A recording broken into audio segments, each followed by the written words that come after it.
Okay, let's move on. Well, you're about to show a picture of... I'm about to show a picture. Let's bring the picture up, Nick, because this is a spectacular picture. There are at least several traitors in this picture. I'm sure you can work out who they are. This, of course, was at Runnymede yesterday, where David Cameron made a speech. There he is, making his speech. And what did he say? Well, he pretty much said the same things that he posted in The Sun. And I'm just going to go through this a little bit, because, of course, he's talking about human rights, and he has the arrogance and hypocrisy to use the terms human rights and what he intends to do with human rights and Magna Carta all in the same breath. So here's what he said. Britain will not be told what to do in human rights by Euro judges because we invented them 800 years ago. That's basically what he's saying. So he said, straight after the election, I said on the steps of Downing Street that we would govern for working people. These are people who work hard, do the right thing, and deserve a government that backs them all the way. That's why one of the first tasks I set the new Justice Secretary, Michael Gove, was to sort out the complete mess of Britain's human rights laws. I know the frustrations some readers have felt about this, the idea that we can't deport dangerous foreign terror suspects, the criminals who abuse the system with spurious appeal after spurious appeal, that ridiculous European court ruling that said we have to give prisoners the vote. I'm absolutely clear we will scrap the Human Rights Act, and with a new British Bill of Rights will restore common sense to our legal system.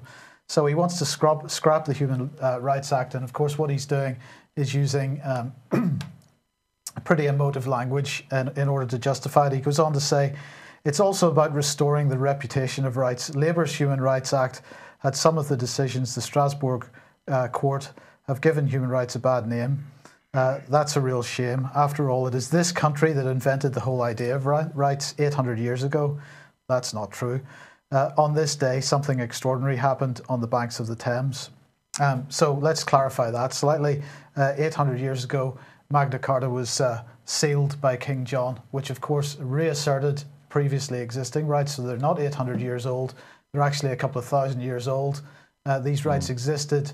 And our entire constitution and the Magna Carta, let's make this point absolutely clear, is based on the principle that we have unlimited, God-given, inalienable rights. We don't need them written down for us. Now, my rights, of course, are unlimited up until the point where they infringe on your rights. And this is the key point of the British Constitution. So do no harm is a fundamental principle here.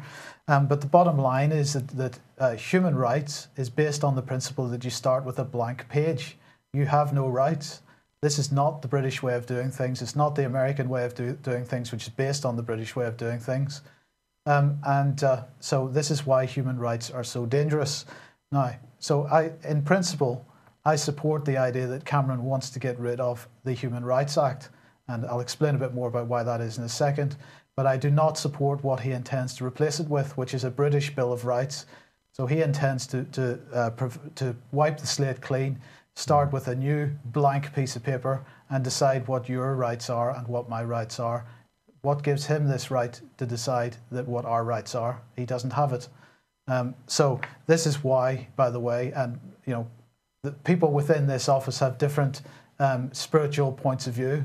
But this is why, in my opinion, it is extremely dangerous that the principle of God, no matter what God you believe in, whether you're Muslim, Jewish, Christian, whatever it is, you remove the principle of God from government, from the judiciary, you're in a very serious position, in my opinion, because you're removing the idea that there is a higher power, and therefore anybody like David Cameron here can decide to be that higher power, and this is the danger of it.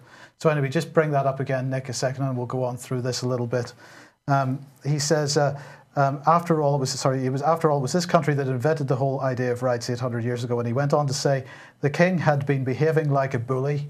Well, you would know, King David. The king had been behaving like a bully, and there was no way for the people to rein him in. So some of his barons sat him down and gave him a document to seal. I think that needs to happen again. It set out the limitations of the monarchy and the basic rights of the people. It said that no one would again be above the law, not even the king. And yet, Mr. Cameron, you seem to believe that you are above the law. You don't mention that in this speech or in this article. This was the first time that these principles had ever been written down. It was called Magna Carta, and it went on to change the world. And everyone in this country should be proud of that. Well, that's true.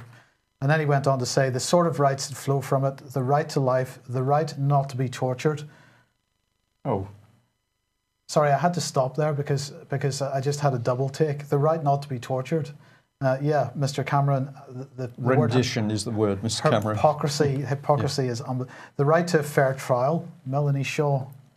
Yes, these have helped Britain succeed over centuries.